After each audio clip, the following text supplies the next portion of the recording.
नमस्कार विद्यार्थी मित्रो. आज आपण बँक मॅनेजमेंट या पेपरमधील युनिट नंबर 1 मधील duties and responsibilities of zonal and regional manager या विषयावरती आज आपण माहिती घेणार आहोत. तत्पूर्वी आपण यापूर्वीच्या लेक्चरमध्ये duties and responsibility of general manager or chief executive officer of the bank या विषयाच्या अनुषंगाने आपण माहिती घेतलेली आहे, की ज्यामध्ये आपण प्रामुख्याने बँकेच्या मुख्य कार्यालयामध्ये असणारा चीफ एक्झिक्युटिव्ह ऑफिसर किंवा जनरल मॅनेजर किंवा मॅनेजिंग डायरेक्टर या पदावरती कार्यरत असणाऱ्या अधिकाऱ्याच्या जबाबदाऱ्या, त्याचबरोबर त्याची कार्ये या अनुषंगाने आपण माहिती घेतलेली आहे, की ज्यामध्ये आपण प्रामुख्याने 4 वेगवेगळ्या घटकांशी संबंधित असणारी जी जबाबदारी आहे त्या जबाबदारीच्या अनुषंगाने चर्चा केलेली होती, की ज्यामध्ये प्रामुख्याने बँकेच्या वेगवेगळ्या विभागावरती नियंत्रण ठेवणं असेल, वेगवेगळ्या विभागाच्या अनुषंगाने त्यांना मार्गदर्शन करणं असेल, या बाबी आपण पाहिल्या. त्याचबरोबर बँकेचा जो संचालक मंडळ आहे, बोर्ड ऑफ डायरेक्टर आहे, या बोर्ड ऑफ डायरेक्टरना माहिती देणं, सांख्यिकीय माहिती असेल, वेगवेगळ्या प्रकारची इतर कायदेशीर माहिती असेल, त्यांना सल्ला देणं, त्याचबरोबर बँकेच्या प्रशासनाच्या दृष्टिकोनातून आवश्यक असणारी ध्येय धोरणं ठरवून घेण्याच्या दृष्टीने मदत करणं, बँकेचा जो कस्टमर वर्ग आहे या कस्टमर वर्गाच्या हिताच्या दृष्टिकोनातून त्यांना आवश्यक असणारे प्रोडक्ट्स अँड सर्व्हिसेस उपलब्ध करून देण्याच्या दृष्टिकोनातून असणारी भूमिका असेल. त्याचबरोबर बँक आणि ज्या हायर अथॉरिटीज आहेत, जसे की त्या ठिकाणी reserve bank of India, NABARD, ministry of finance किंवा ज्या कन्सर्न अथॉरिटीज आहेत की ज्यांना रिपोर्टिंग करणं आवश्यक आहे, अशा वेगवेगळ्या अथॉरिटीला रिपोर्टिंग करण्याच्या अनुषंगाने असणारी जबाबदारी असेल. संपूर्ण ओव्हरऑल बँकेचं ऑडिट असेल, फायनान्शियल बजेट असेल, वेगवेगळ्या प्रकारच्या non financial and financial services असतील, या अनुषंगाने ज्या महत्वाच्या जबाबदाऱ्या आहेत, बँकेचे भागधारक आहेत, या भागधारकांच्या दृष्टिकोनातून आवश्यक असणारी कार्य असतील, की जी मुख्य कार्यालयाच्या लेवलवरून करणं अपेक्षित आहे. तर या अनुषंगाने बँकेचा चीफ एक्झिक्युटिव्ह ऑफिसर, त्याचबरोबर मॅनेजिंग डायरेक्टर किंवा जनरल मॅनेजर ही 3 वेगवेगळी पदं त्या ठिकाणी वेगवेगळ्या बँकांच्या दृष्टीने जर आपण पाहिली तर ती समकक्ष असतात. लहान बँकांच्या मध्ये जनरल मॅनेजर, मोठ्या ज्या राष्ट्रीयकृत बँका आहेत की ज्यामध्ये मॅनेजिंग डायरेक्टर, आणि प्रायव्हेट सेक्टर किंवा फॉरेन बँक्स आहेत की ज्या ठिकाणी चीफ एक्झिक्युटिव्ह ऑफिसर ही डेसिग्नेशन्स त्या ठिकाणी देण्यात आलेली असतात. अर्थात सर्वसाधारणपणे त्यांची कार्य आणि जबाबदाऱ्या जर आपण पाहिल्या तर एका विशिष्ट लेवल पर्यंत ती कार्य आणि जबाबदाऱ्या या समकक्ष असतात. अर्थात बँकेच्या ऑर्गनायझेशनच्या प्रकारानुसार त्याच्यामध्ये काही महत्वाचे फरक देखील असतात. जसे की त्या ठिकाणी फॉरेन बँक आणि कोऑपरेटिव्ह बँक्स आपण पाहिल्या तर त्यांच्या कामकाजाचं स्वरूप हे वेगळं आहे. मात्र त्या ठिकाणी राष्ट्रीयकृत बँका पाहिल्या तर त्याहून त्यांचं कार्यपद्धती वेगळी असते. कारण राष्ट्रीयकृत बँका या शासनाच्या ध्येय धोरणाप्रमाणे चालणाऱ्या बँकिंग संस्था असतात. मात्र प्रायव्हेट सेक्टर बँक जर आपण पाहिल्या तर एका विशिष्ट मर्यादा वगळता की त्या त्यांच्या खाजगी ध्येय धोरणाच्या पद्धतीने त्या ठिकाणी कामकाज करत असतात. जे रिझर्व्ह बँक ऑफ इंडियाचे रूल्स अँड रेग्युलेशन किंवा जे कन्सर्न बँकिंग लॉज आहेत की त्याच्यामधल्या काही तरतुदी वगळता इतर जे काही त्यांची ध्येय धोरणं असतात ती त्या ठिकाणी खाजगी भाग भांडवलधारकांनी निवडून दिलेल्या संचालक मंडळाने ठरवून दिलेल्या ध्येय धोरणानुसार या खाजगी बँका त्या ठिकाणी काम करत असतात. तर याच्यामध्ये काही खूप मोठ्या प्रमाणात तफावत त्याच्यामध्ये जरी असली तरी काही समान कार्ये जी त्या ठिकाणी जनरल मॅनेजर किंवा चीफ एक्झिक्युटिव्ह ऑफिसर किंवा मॅनेजिंग डायरेक्टर यांनी पार पाडणं अपेक्षित आहे, की यावरती आपण यापूर्वीच्या लेक्चरमध्ये चर्चा केलेली आहे. आज आपण duties and responsibilities of zonal and regional manager of the bank या अनुषंगाने आज आपण माहिती घेणार आहोत. विद्यार्थी मित्रांनो, यापूर्वी आपण त्या ठिकाणी बँकांच्या कार्यालयाचं, मुख्य कार्यालयाचं, झोनल ऑफिसचं स्ट्रक्चर जे आहे ते स्ट्रक्चर आपण पाहिलेलं होतं. मी पुन्हा एकदा त्या ठिकाणी आपल्याला स्क्रीनवरती ते दाखवत आहे.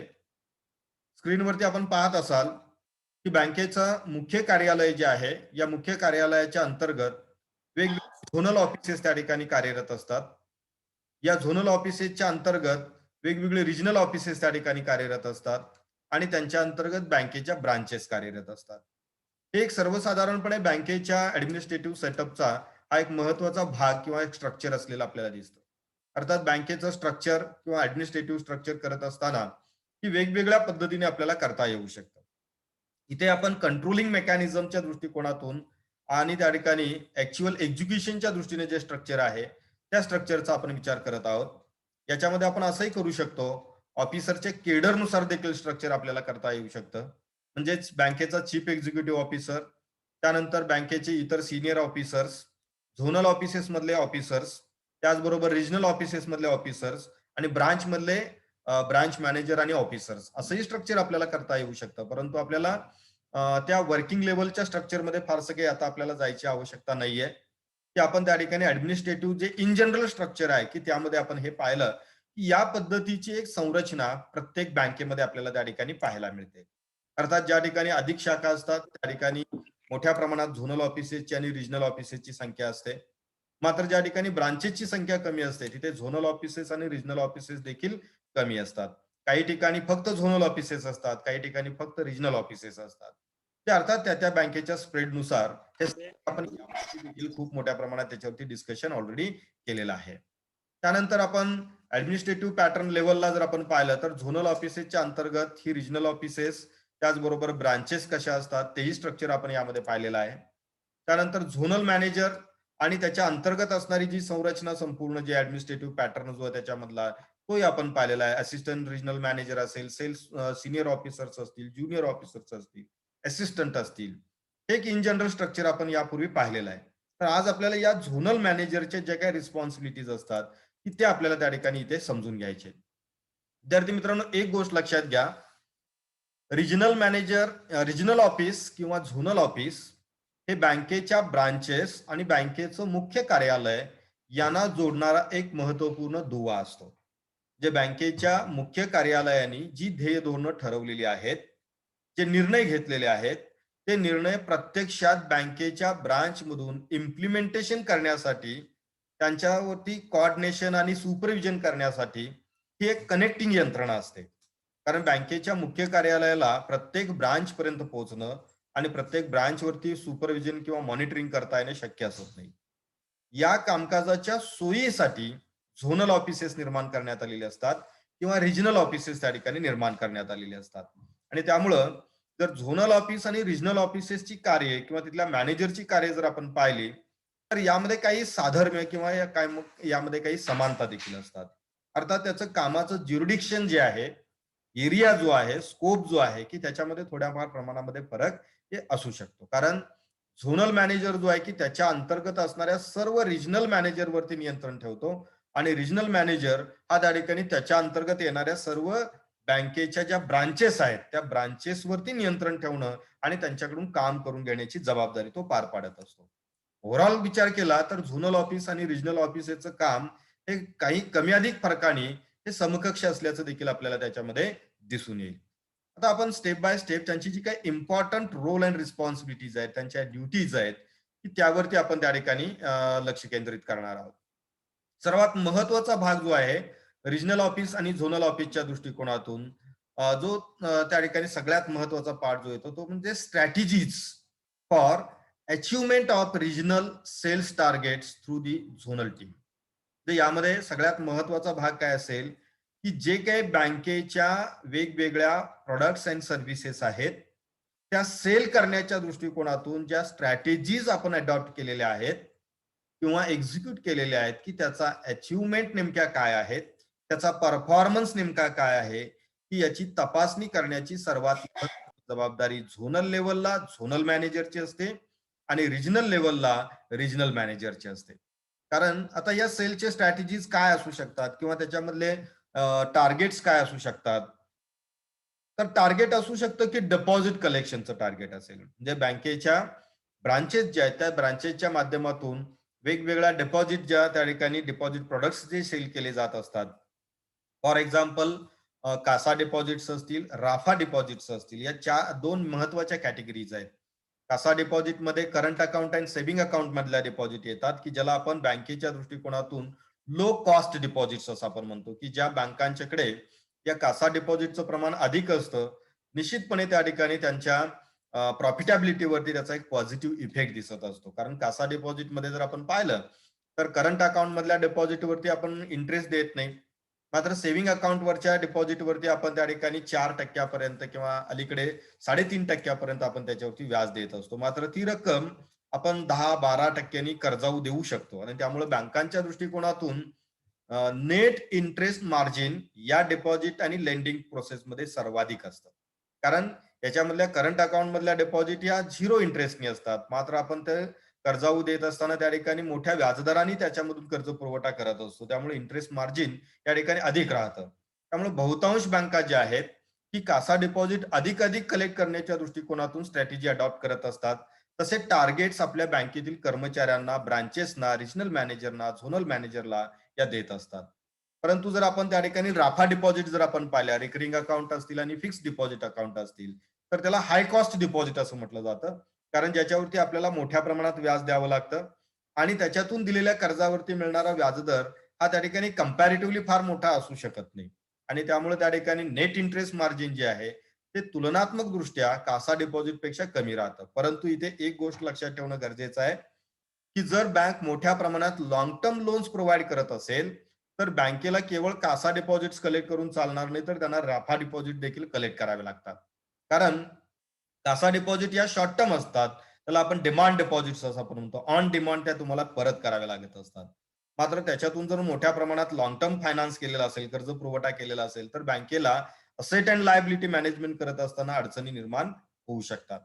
तर बँकेचं जे स्टॅटिस्टिकल डिपार्टमेंट जे आहे किंवा जे मॅथमॅटिक्सचं कॅल्क्युलेशन करणारं जे स्ट्रॅटेजी डिपार्टमेंट आहे, हे डिपार्टमेंट त्या ठिकाणी एक एस्टिमेशन करतं, की बँकेला पुढच्या वर्षभरामध्ये किती मोठ्या प्रमाणात लॉंग टर्म, मीडियम टर्म आणि शॉर्ट टर्म लोन्स द्यायचे आहेत आणि त्याच्यासाठी आपल्याकडे आत्ता सध्या अवेलेबल असणारे फंड्स किती आहेत आणि भविष्यात मग आपल्याला शॉर्ट टर्म फंडची किती रिक्वायरमेंट आहे, मीडियम टर्म फंडची रिक्वायरमेंट किती आहे आणि लॉंग टर्म फंडची रिक्वायरमेंट किती आहे, याचा पुरेपूर अभ्यास करून बँकेचं मुख्य कार्यालय काय करतं, की झोनल ऑफिसेस आणि रिजनल ऑफिसेसला टार्गेट देतं, की आपण या वर्षभरामध्ये की आपल्याला शॉर्ट टर्म डिपॉझिट्स एवढ्या कलेक्ट करायचे आहेत, मीडियम टर्म डिपॉझिट एवढ्या कलेक्ट करायचे आहेत आणि लॉंग टर्म डिपॉझिट्स एवढ्या कलेक्ट करायचे आहेत. This is the example of deposit collection. तसंच त्या ठिकाणी काय असू शकतं, तर लोन डिस्ट्रीब्युशनचं देखील टार्गेट असू शकतं. बँकांची प्रॉफिटेबिलिटी ही प्रामुख्याने जर आपण पाहिली तर त्या ठिकाणी लोन डिस्ट्रीब्युशन आणि इन्व्हेस्टमेंट, प्रॉफिटेबल इन्व्हेस्टमेंट या 2 गोष्टीवरती त्या ठिकाणी अवलंबून असते आणि म्हणून त्याच्यासाठी बँकांना आपल्या ब्रांचेसला आणि रिजनल झोनल ऑफिसेसला टार्गेट द्यावं लागतं, की आपण संकलित केलेल्या ज्या डिपॉझिट्स आहेत, की त्या डिपॉझिट्स मधून मॅक्सिमम लोन डिस्ट्रीब्युशन त्या ठिकाणी झालं पाहिजे. परंतु हे करत असताना आपण काय पाहतो, सीडी रेशो देखील आपल्याला मेंटेन करावा लागतो. क्रेडिट डिपॉझिट रेशो आपण त्याला म्हणतो. बँकेने संकलित केलेल्या ₹100 डिपॉझिट मधील जास्तीत जास्त त्या ठिकाणी 60% म्हणजे 60% क्रेडिट डिस्ट्रीब्युशन, लोन डिस्ट्रीब्युशन झालं पाहिजे. म्हणजे हा रेशो देखील मेंटेन करावा लागतो. हा रेशो जर त्या ठिकाणी फॉर एक्झाम्पल तो रेशो जर 50% पर्यंत आला, तर बँकेच्या दृष्टिकोनातून प्रॉफिटॅबिलिटीच्या अडचणी येतात. आणि जर त्या ठिकाणी हा सीडी रेशो जर 60%च्या अबाव गेलेला असेल, तर बँकेच्या असेट लायबिलिटी मॅनेजमेंटमध्ये प्रॉब्लेम येऊ शकतो.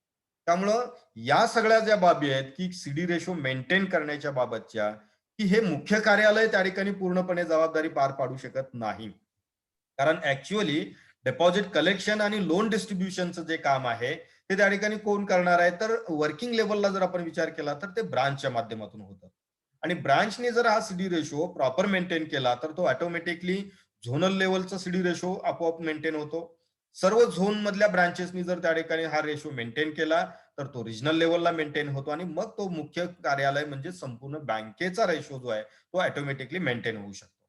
तर याच्यासाठी जे दिलेले वेगवेगळे टार्गेट्स आहेत, मग त्या ठिकाणी रिकव्हरीचं, लोन वसुलीचं टार्गेट असेल, डिपॉझिट कलेक्शनचं टार्गेट असेल, क्रेडिट कार्ड डिस्ट्रीब्युशनचं टार्गेट असेल, पेमेंट सर्व्हिसेसचं टार्गेट असेल, बिल कलेक्शनचं टार्गेट असेल.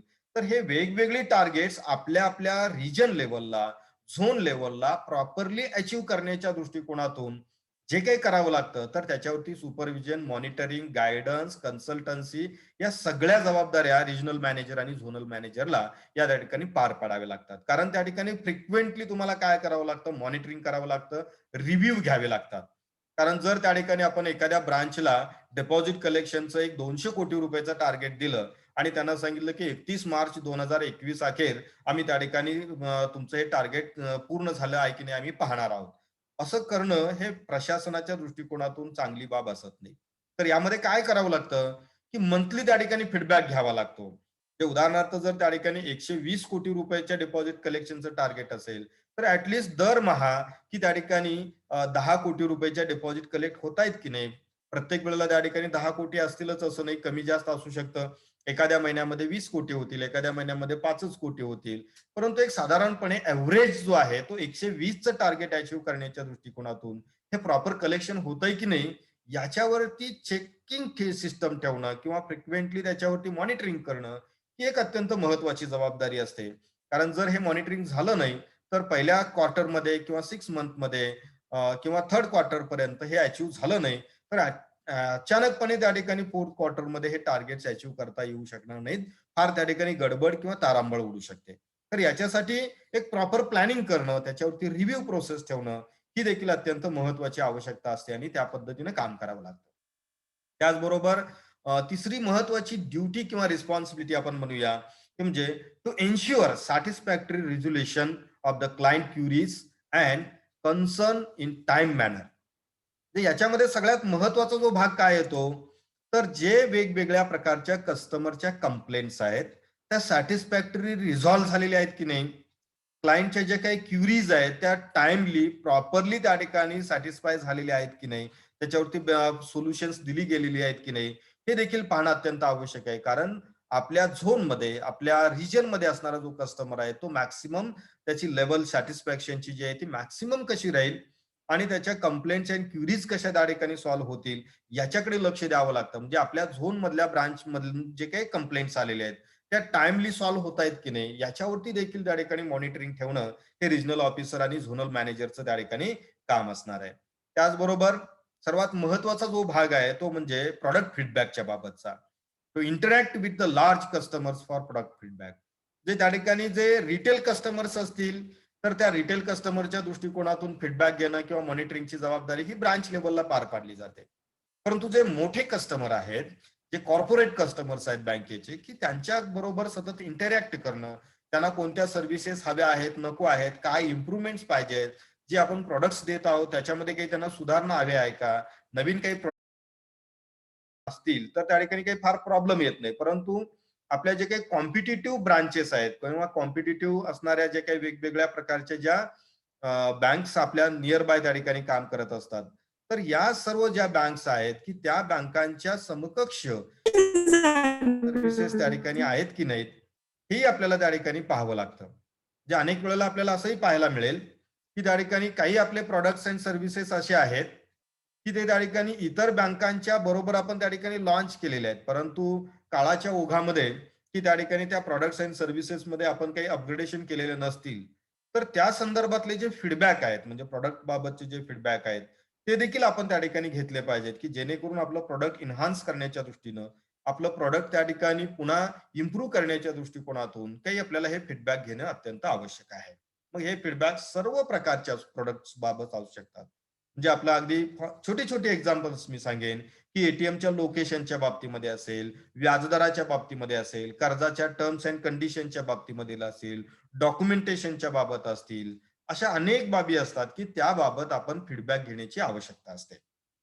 त्याचबरोबर to ensure successful launch of new product. आणखीन एक सर्वात महत्वाचा भाग याच्यामध्ये असतो, की जेव्हा बँकेचं मुख्य कार्यालय एखादं नवीन प्रॉडक्ट त्या ठिकाणी लॉन्च करू इच्छितं किंवा लॉन्च करत आहे, तेव्हा ते प्रॉडक्ट सक्सेसफुली कसं लॉन्च होईल, त्याची माहिती सर्व कस्टमर पर्यंत त्या ठिकाणी कशी पोहोचेल आणि त्यांच्याकडून या सर्व्हिसेसचा जास्तीत जास्त यूज कसा केला जाईल, याच्यासाठी देखील आपल्याला दक्षता घेण्याची अत्यंत आवश्यकता असते आणि त्याचं फीडबॅक मेकॅनिझम, मॉनिटरिंग सिस्टम ही त्या ठिकाणी रिजनल ऑफिसेस किंवा झोनल ऑफिसेसनी ठेवण्याची आवश्यकता असते. त्याचबरोबर coordination with head office to deliver effective communication in coworkers. आता याच्यामध्ये सगळ्यात महत्वाचा भाग जो आहे तो म्हणजे बँकेच्या रिजनच्या अंतर्गत येणारे सर्व एम्प्लॉई, बँकेच्या झोनच्या अंतर्गत येणारे एम्प्लॉई, त्यांच्या काही समस्या असतील, त्यांचे काही एक्सपेक्टेशन्स असतील किंवा त्यांच्या काही वेगवेगळ्या प्रकारच्या डिमांड असतील, की ज्या मुख्य कार्यालयाशी असतील, संबंधित असतील, तर त्या मुख्य कार्यालयापर्यंत पोहोचवणं. त्याचबरोबर मुख्य कार्यालयामधल्या जे काही सजेशन्स आहेत, रेकमेंडेशन्स आहेत, त्या ठिकाणी को वर्कर्स पर्यंत पोहोचवणं. याच्यासाठी एक मध्यस्थ किंवा दुवा म्हणून देखील या रिजनल ऑफिसेस आणि झोनल ऑफिसेसची भूमिका ही अत्यंत महत्वाची असते. त्याचबरोबर वेगवेगळ्या प्रकारचे जे प्रोडक्ट्स अँड सर्व्हिसेसच्या बाबत घेतलेले निर्णय असतील मुख्य कार्यालयाने, ते त्या ठिकाणी आपल्या रिजनल मॅनेजर पर्यंत, ब्रांच मॅनेजर पर्यंत पोहोचवण्याची व्यवस्था असेल. त्याचबरोबर effectively support for the internal, external, concurrent audit and statutory audit किंवा आरबीआय इन्स्पेक्शन. आरबीआय त्याचबरोबर वेगवेगळ्या ज्या स्टॅट्युटरी अथॉरिटीज आहेत की त्या जेव्हा इन्स्पेक्शनसाठी, ऑडिटसाठी येत असतात, तेव्हा त्या ठिकाणी रिजनल लेवलचं ऑडिट असेल, झोनल लेवलचं ऑडिट असेल किंवा ब्रांच लेवलचं ऑडिट असेल, तर त्यांना कोऑपरेट करणं, त्यांना अपेक्षित असणारे डॉक्युमेंट प्रोड्यूस करणं किंवा त्या संदर्भातले जे काही इव्हिडन्सेस असतील ऑडिटसाठी प्रोड्यूस करणं, ही देखील एक महत्वाची जबाबदारी रिजनल किंवा झोनल लेवलच्या ऑफिसरची असते. जेव्हा एका विशिष्ट झोन मधल्या ब्रांचेचं ऑडिट होत असतं, मग ऑडिट अनेक वेगवेगळ्या प्रकारचे असतात. आपल्याला त्याचे प्रकार तुम्ही अकाउंटन्सीमध्ये शिकलेला आहात. इंटरनल ऑडिट आहे की जे बँकेचेच ऑडिटर करत असतात. एक्सटर्नल ऑडिट आहे की ज्यासाठी आपण एक्सटर्नल अथॉरिटीज अपॉइंट करत असतो. त्याचबरोबर कन्करंट ऑडिट आहे की जे रेग्युलरली त्या ठिकाणी केलं जातं. त्याचबरोबर त्या ठिकाणी स्टॅट्युटरी ऑडिट आहे जे वर्षाच्या शेवटी आपण त्या ठिकाणी करणार आहोत. त्यामध्ये देखील ऑडिटचे अनेक वेगवेगळे प्रकार आहेत. फायनान्शियल ऑडिट आहे, इन्फॉर्मेशन सिस्टम ऑडिट आहे, ह्युमन रिसोर्स ऑडिट आहे. अशा अनेक वेगवेगळ्या प्रकारचे ऑडिट्स त्या ठिकाणी करावे लागत असतात आणि त्याच्यासाठी आवश्यक असणारे जे काही डॉक्युमेंट्स आहेत किंवा जे एव्हिडन्सेस आहेत ते प्रोड्यूस करण्याची जबाबदारी या लेवलच्या ऑफिसरची त्या ठिकाणी असते की त्या लेवलला त्यांनी ते जे काही डॉक्युमेंट्स आहेत ते प्रोड्यूस करणं अत्यंत आवश्यक आहे. त्याचबरोबर आणखीन एक महत्वाचा भाग जो ऑडिटमध्ये जो असतो तो आरबीआय इन्स्पेक्शनचा असतो. तर आरबीआय इन्स्पेक्शन हे प्रत्येक बँकेमध्ये दरवर्षी होईलच असं नाही. जर त्या ठिकाणी आरबीआयच्या इन्स्पेक्टरला त्या बँकेचा परफॉर्मन्स जर चांगला वाटला तर दर 3 वर्षांनी ते ऑडिट होतं. जर परफॉर्मन्स बरा वाटला तर दर 2 वर्षांनी ते ऑडिट किंवा इन्स्पेक्शन होतं. आणि जर परफॉर्मन्स योग्य वाटत नसेल तर आरबीआयचं इन्स्पेक्शन हे दरवर्षी घेतलं जातं. अर्थात त्या त्या बँकेवरती ह्या सर्व बाबी अवलंबून असतात, म्हणजे त्या बँकेच्या परफॉर्मन्सवरती अवलंबून असेल. परंतु आरबीआय इन्स्पेक्टर जेव्हा त्या ठिकाणी ऑडिटसाठी येत असतो तेव्हा त्याच्या एक वेगळ्या रिक्वायरमेंट असतात. म्हणजे बँकेच्या ध्येय धोरणानुसार, त्याचबरोबर रिझर्व्ह बँकेच्या ध्येय धोरणानुसार, कायदेशीर तरतुदीनुसार या सगळ्या बँकिंग अँड सर्व्हिसेस प्रोव्हाइड केल्या जात आहेत की नाहीत याची मुख्यत्वे खातरजमा करण्याचं काम की त्या ठिकाणी आरबीआय इन्स्पेक्शन मध्ये केलं जातं. जसं की ऑडिटमध्ये जर आपण पाहिलं तर फायनान्शियल ऑडिट असतं, मात्र आरबीआय इन्स्पेक्शन मध्ये लीगल बाबीवरती अधिक फोकस असतो. म्हणजे तुम्ही केवायसी ची फुलफिलमेंट प्रॉपर केलेली आहे की नाही, तुम्ही अँटी मनी लॉन्ड्रिंगच्या दृष्टिकोनातून प्रॉपर अरेंजमेंट केलेली आहे की नाही, अशा अनेक वेगवेगळ्या बाबी असतात की जे आरबीआय इन्स्पेक्शन मध्ये त्या ठिकाणी तपासल्या जात असतात. आणि त्या अनुषंगाने झोनल लेवलचे जे काही कामकाज आहे त्याची माहिती देण्याचे कार्य कोणाला करावं लागेल तर झोनल ऑफिसरला. आणि रिजनल लेवलचं जे कामकाज आहे त्याच्याबाबतचे जे काही फुलफिलमेंट्स आहेत त्या संदर्भातले एव्हिडन्सेस हे त्या ठिकाणी त्या ऑफिसरला त्या ठिकाणी द्यावे लागतील. त्याचबरोबर सर्वात महत्वाचा जो भाग आहे तो म्हणजे आणखीन एक महत्वाचा भाग येतो तो म्हणजे कॉम्प्रिहेन्सिव्ह कंप्लायन्सेस जे आहेत आणि त्याचे सॅटिस्फॅक्टरी ऑडिट किंवा त्याचे कंप्लायन्सेस करण्याच्या दृष्टिकोनातून एक महत्वाची जबाबदारी असते. जेव्हा इंटरनल किंवा कंकरंट ऑडिट होतात तेव्हा काही त्रुटी लक्षात येतात आणि या त्रुटी लक्षात आल्यानंतर त्या स्पेसिफिक टाइम स्पॅन मध्ये, ड्युरेशन मध्ये त्या फुलफिल करणं, त्याचे कंप्लायन्सेस करणं ही अत्यंत महत्वाची जबाबदारी असते. आपल्या झोनमध्ये असणाऱ्या ब्रांचेस असतील किंवा झोनल ऑफिसेस मधल्या काही त्रुटी असतील किंवा काही उणिवा असतील की त्या ऑडिट प्रोसिजर मधल्या, तर त्या विशिष्ट कालावधीमध्ये त्या फुलफिल करून घेण्याची जी काही जबाबदारी आहे ती त्या ठिकाणी झोनल मॅनेजरची असेल. म्हणजे त्याला आपण काय म्हणतो कंप्लायन्स, ऑडिट कंप्लायन्स. जे ऑडिटरनी त्रुटी दाखवलेली आहे आणि त्याची पूर्तता करायची आहे, ती पूर्तता कोणाला करून घ्यावी लागेल, त्या झोनल मॅनेजरला आणि रिजनल मॅनेजरला करून घ्यावी लागेल की याच्यासाठी की त्या ठिकाणी एक यंत्रणा राबवणं असेल. म्हणजे त्या त्या दिलेल्या त्रुटी त्या त्या वेळेमध्ये पूर्ण करून घेणं असेल, चुका दुरुस्त करून घेणं असेल, की हेही काम त्यामध्ये आपल्याला करावं लागतं. त्याचबरोबर जे काही वेगवेगळ्या प्रकारचे हेड ऑफिसने घेतलेले जे इनिशिएटिव्ह आहेत किंवा जे काही स्कीम्स लॉन्च केलेल्या आहेत त्या सक्सेसफुली कशा इम्प्लिमेंट होतील, त्यासाठी जे काही सपोर्ट मेकॅनिझम झोनल लेवलला अपेक्षित आहे ते आपल्याकडून कसं व्यवस्थितपणे उपलब्ध करून दिलं जाईल, याच्याही साठी त्या ठिकाणी रिजनल मॅनेजर आणि झोनल मॅनेजरनी प्रयत्न करण्याची आवश्यकता असते. त्याचबरोबर आणखी एक महत्वाचा जो भाग येतो तो म्हणजे mentor, train the team members.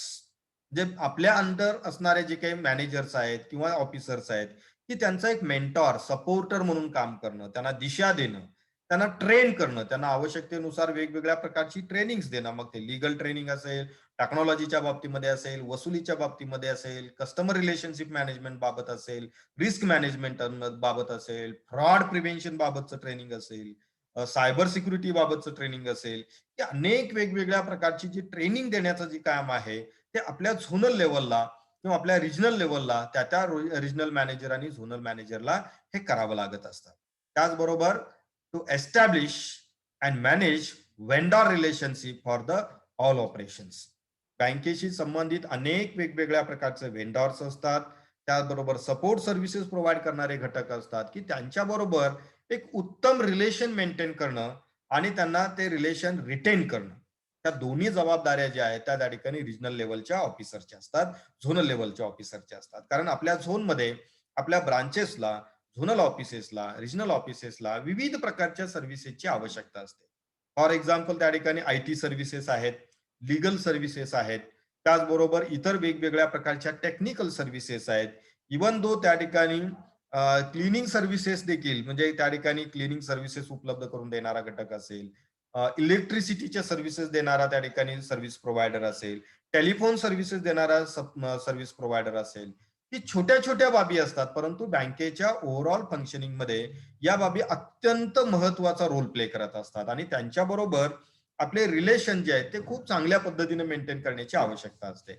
आणि ते रिलेशन जर आपण मेंटेन केले तर त्या ठिकाणी बँकेचं जे फंक्शनिंग आहे, जे रोल, जे काही त्या ठिकाणी रोजच्या दररोजच्या जे काही त्या ठिकाणी बाबी आहेत त्या प्रॉपरली त्या ठिकाणी आपल्याला एक्झिक्यूट करता येऊ शकतात आणि बँकेचं ओव्हरऑल बँकेचं कामकाज हे उत्तम प्रमाणे आपल्याला चालवता येऊ शकतं. आणि त्याच्यासाठी की आपल्याला काय करावं लागतं, की लोकलचे जे व्हेंडॉर्स आहेत त्यांच्याबरोबर खूप चांगले रिलेशन आपल्याला मेंटेन करण्याची आवश्यकता असते. तर विद्यार्थी मित्र, की या रिजनल मॅनेजर आणि झोनल मॅनेजरचे रोल अँड रिस्पॉन्सिबिलिटी जर आपण पाहिल्या, त्यांचे जर ड्युटीज आपण पाहिल्या, तर या बँकेच्या इंटरनल कामकाजाबरोबरच बँकेचे जे कस्टमर्स आहेत त्यांच्याबरोबर रिलेशन चांगले मेंटेन करणं, बँकेचे ऑडिट प्रोसिजर प्रॉपरली त्या ठिकाणी करून घेणं, ऑडिटचे कंप्लायन्सेस प्रॉपरली त्या ठिकाणी करणं, हेड ऑफिस बरोबर प्रॉपर रिलेशन मेंटेन करणं, त्याचबरोबर कस्टमर बरोबर प्रॉपरली रिलेशन मेंटेन करणं, बँकेचे जे जे काही सर्व्हिस प्रोव्हायडर्स आहेत, वेंडॉर्स आहेत, की जे बँकेला वेगवेगळ्या वस्तू आणि सेवा उपलब्ध करून देण्याचं काम करत असतात, त्यांच्याबरोबर चांगले रिलेशन मेंटेन करणं, हे संपूर्ण जबाबदारी रिजनल लेवलला रिजनल मॅनेजर किंवा झोनल मॅनेजरची असते. आणि या जर सगळ्या बाबी प्रॉपरली जर एक्झिक्यूट झाल्या तर त्या ठिकाणी बँकेची इमेज, ब्रँड नेम हे इन्हान्स होण्याच्या दृष्टिकोनातून, इमेज डेव्हलप होण्याच्या दृष्टिकोनातून त्याचा खूप मोठ्या प्रमाणात फायदा हा निश्चितपणे होत असतो. तर विद्यार्थी मित्र, की आपण जसं बँकेच्या मुख्य कार्यकारी अधिकाऱ्याची कार्य आपण जशी पाहिली तशाच पद्धतीनं त्याचंच एक मिनी मॉडेल आपण म्हणूया, की जे रिजनल लेवलला आणि झोनल लेवलला त्या ठिकाणी या अधिकाऱ्यांना पार पाडावं लागतं. म्हणजे त्याच्यामध्ये काही तफावत आहेत.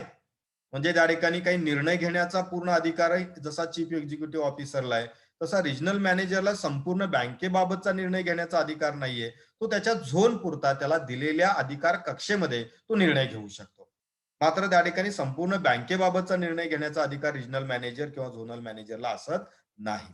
तर त्या ठिकाणी अशा काही गोष्टी आहेत की ज्याच्यामध्ये काही मर्यादा पण आहेत. परंतु इन जनरल जर आपण पाहिलं तर बँकेच्या आपल्या रिजन मधल्या ब्रांचेसचं कामकाज हे व्यवस्थितपणे पार पाडावं, त्याला एक योग्य दिशा द्यावी, त्याच्यामध्ये आवश्यक असणाऱ्या डेव्हलपमेंट्स कराव्यात, त्याचबरोबर ज्या संबंधित असणाऱ्या घटकांच्या जे फीडबॅक आहेत, त्यांच्या सूचना आहेत, त्या मुख्य कार्यालयापर्यंत पोहोचवणं, आपल्या अधिकार कक्षेमध्ये कार्यक्षेत्रामध्ये येणाऱ्या कर्मचाऱ्यांना ट्रेनिंग देणं असेल, त्यांचं पालकत्व स्वीकारणं असेल, त्यांच्यावरती देखरेख ठेवण्यासाठी ॲज ए सुपरवायझर म्हणून काम करणं असेल, या सर्व प्रकारच्या जबाबदाऱ्या की या रिजनल मॅनेजर आणि झोनल मॅनेजर यांना पार पाडावे लागत असतात. तर यावरून आपणास सर्वसाधारणपणे की बँकेच्या रिजनल मॅनेजरला आणि झोनल मॅनेजरला पार पाडाव्या लागणाऱ्या जबाबदाऱ्या नेमक्या कोणत्या असतात, की याचा एक अंदाज आपल्याला याच्यावरून तुम्हाला निश्चितपणे आलेला असेल. तर आपण निश्चितपणे की त्या ठिकाणी याच्या आधारे आपल्याला आवश्यक असणारे जे काही नोट्स आहेत ते आपण तयार करू शकाल. त्याचबरोबर आपण ज्या ब्रांच व्हिजिटला बँकेमध्ये आपण इंटर्नशिपला जे जाणार आहात, की त्याही ठिकाणी आपण अधिकची माहिती त्या ठिकाणी त्या मॅनेजर कडून आपण संकलित करावी, की जेणेकरून की ओव्हरऑल या प्रोसेस बद्दलची माहिती आपल्याला निश्चितपणे मिळू शकेल. थँक्यू. Good day.